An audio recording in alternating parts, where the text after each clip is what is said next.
Chicken रस्सा खायचा आहे पण जास्त तामझाम नको.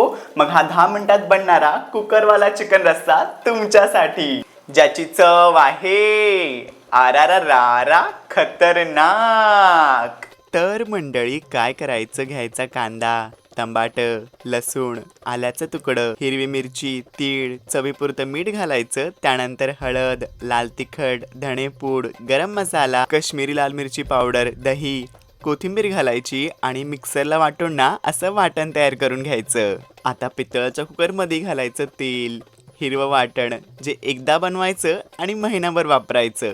थोडंसं तेलामध्ये परतून घेतलं की आपण जे वाटण तयार केलं होतं ते घालायचं. त्याला थोडंसं तेल सुटलं की मग घालायचं हळद मीठ लावून घेतलेलं चिकन.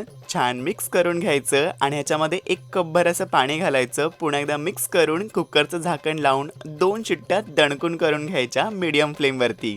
आणि मग काय मंडळी, तयार आहे तुमचा चमचमीत असा चिकन रस्सा. बघा करायला किती सोपा आणि झटपट होणारा आहे की नाही. आणि चवीला म्हणाल तर एकदम अफलातून आणि खतरनाक. एकदा तरी नक्कीच ट्राय करा, तुम्ही नेहमीच बनवत राहाल आणि गॅरंटी देऊन सांगतो सगळ्यांना आवडेल. तर बसताय ना मंडळी.